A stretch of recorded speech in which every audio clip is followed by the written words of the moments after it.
راہ ہدایت کے معزز سننے والوں کو السلام علیکم۔ آج کی اس ویڈیو میں ہم صدقے کے بارے میں جانیں گے۔ صدقہ جو کہ ایک اہم موضوع ہے، اللہ کی خوشنودی اور اس کی رضا کے لیے تکلیف یا مصیبت میں گرفتار مفلس، مستحق، غریب یا یتیم کو کچھ نقد یا ضرورت کی چیز دے دینا صدقہ کہلاتا ہے۔ صدقے سے سچی خوشی نصیب ہوتی ہے اور دنیا میں رنج و غم سے انسان دور رہتا ہے اور آخرت میں عذاب سے چھٹکارا ملتا ہے۔ احادیث میں کثرت کے ساتھ اس کی فضیلت آئی ہے۔ بخاری اور مسلم میں حدیث ہے، نبی اکرم صلی اللہ علیہ وسلم نے فرمایا، آگ سے بچو، اگرچہ کھجور کے ایک ٹکڑے کو ہی کیوں نہ صدقہ کرو، اور فرمایا کہ جس طرح پانی آگ کو بجھاتا ہے اسی طرح صدقہ کرنا گناہوں کو دور کر دیتا ہے، اور فرمان نبی صلی اللہ علیہ وسلم ہے کہ نیکی کرنے والا بدترین انجام سے محفوظ رہتا ہے، اور جو کوئی چھپا کر صدقہ کرتا ہے وہ اللہ کے غضب و غصے کو ٹھنڈا کرتا ہے۔ صدقہ اللہ کی خوشنودی کا باعث ہے۔ معزز سامعین، اس کی فضیلت کے بارے میں آپ کے سامنے چند احادیث بیان کروں گی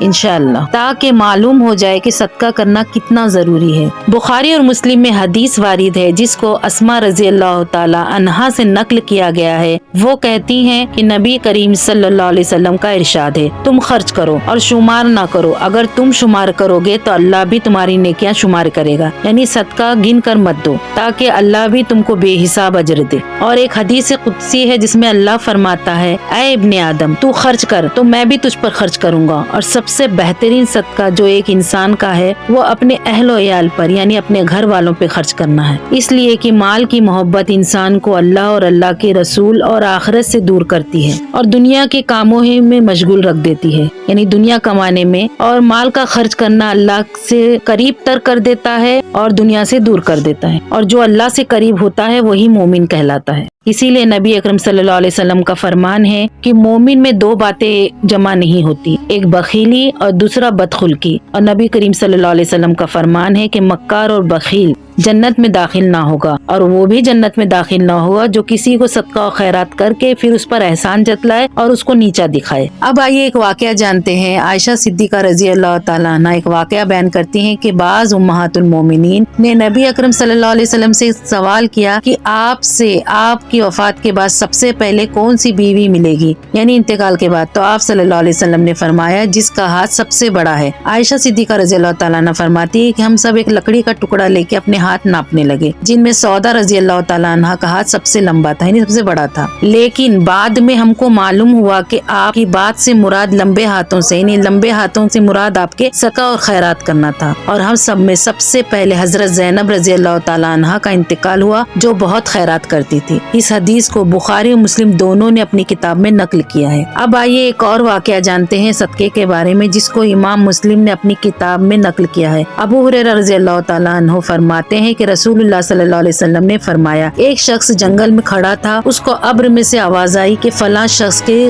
باغ کو سیراب کر دو۔ پھر ایک پانی کا ابر آگے بڑھا اور پتھریلی زمین پہ برسا، اس کے بعد وہ تمام پانی ایک بڑے نالے میں جمع ہوا اور پھر آگے بڑھا اور چھوٹے چھوٹے نالیوں سے ایک باغ کی طرف جانے لگا۔ وہ شخص یہ سب کچھ دیکھ رہا تھا اور وہ بھی اس کے پیچھے پیچھے چلا گیا، یعنی پانی کی طرف چلنے لگا۔ اس نے دیکھا کہ ایک شخص ہے جو اس پانی کو پھیلا رہا ہے اور اس پانی سے اپنے باغ کو سیراب کر رہا ہے۔ اس نے اس شخص سے اس کا نام پوچھا تو اس نے اپنا نام بتایا، تو اس نے پوچھا کہ تجھ کو میرا نام کیوں جاننا ہے؟ اس شخص نے کہا، میں نے ابر میں تیرا ہی نام سنا تھا، یہ خاص انعام کی وجہ کیا ہے یہ تو مجھ کو بتا۔ تو اس نے کہا، تو مجھ سے پوچھ رہا ہے تو میں تجھ کو ضرور بتاؤں گا۔ یہ خاص انعام کی وجہ جو تو دیکھ رہا ہے، اس کی اصل وجہ یہ ہے کہ جو کچھ میرے باغ سے پھل نکلتا ہے میں اس کے 3 حصے کرتا ہوں، ایک اپنے اہل و عیال کو کھلاتا ہوں، اور ایک سے پھر سے کاشتکاری کرتا ہوں، اور پھر جو تیسرا حصہ بچتا ہے اس کو میں اللہ کی راہ میں صدقہ کر دیتا ہوں، اور جو تو یہ انعام دیکھ رہا ہے یہ اسی کا پھل ہے۔ اس سے معلوم ہوا کہ اللہ اپنے ایسے بندوں کی کتنی قدر کرتا ہے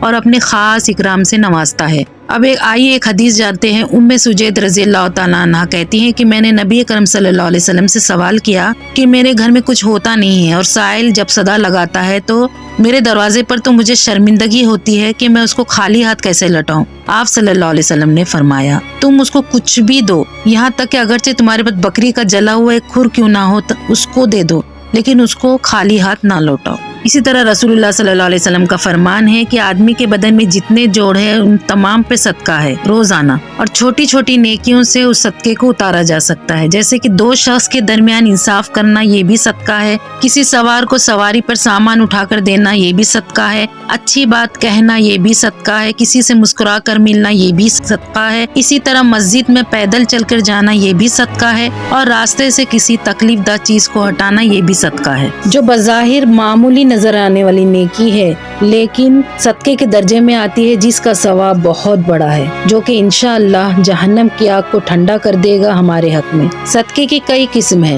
جیسے کسی نے کھیتی لگائی ہے، اب چرند و پرند اس میں کھاتے ہیں، یہ بھی صدقہ ہے، اور جانوروں کو کھانا کھلانا، یہ بھی صدقہ ہے۔ جیسے کہ ایک عورت کا واقعہ آتا ہے کہ اس نے ایک پیاسے کتے کو اپنی جراب سے کنویں سے پانی نکال کے پلایا تھا۔ اس طرح ایک شخص نے نبی اکرم صلی اللہ علیہ وسلم سے فرمایا کہ وہ مسلمانوں کے راستے سے پتھر ہٹاتا تھا، تو آپ صلی اللہ علیہ وسلم نے اس کے بارے میں کہا کہ اللہ نے اس کو جنت میں داخل کر دیا۔ اسی طرح ایک اور شخص جس نے ایک درخت کو کاٹ کر پھینک دیا جو کہ مسافروں کے راستے میں آڑ ہو رہا تھا، تو اللہ تعالیٰ نے اس کے بھی درجے بلند کیے۔ صدقہ و خیرات جتنا ہو سکے تندرستی کے دن میں کریں، کیونکہ اللہ کے نبی صلی اللہ علیہ وسلم کا فرمان ہے، پوچھا گیا کون سا صدقہ بہتر ہے، آپ صلی اللہ علیہ وسلم نے فرمایا تیرا صدقہ کس تندرستی کی حالت میں دینا، حالانکہ تو مال سے محبت رکھتا ہو پھر بھی صدقہ کرے تو یہ بہتر ہے، اور فرمایا تو صدقہ کرنے میں سستی مت کر اور دیری مت کر۔ حضرت ابو ہریرہ رضی اللہ تعالیٰ عنہ فرماتے ہیں کہ میں نے نبی اکرم صلی اللہ علیہ وسلم سے سوال کیا کہ آپ مجھ کو ایسا عمل بتائیں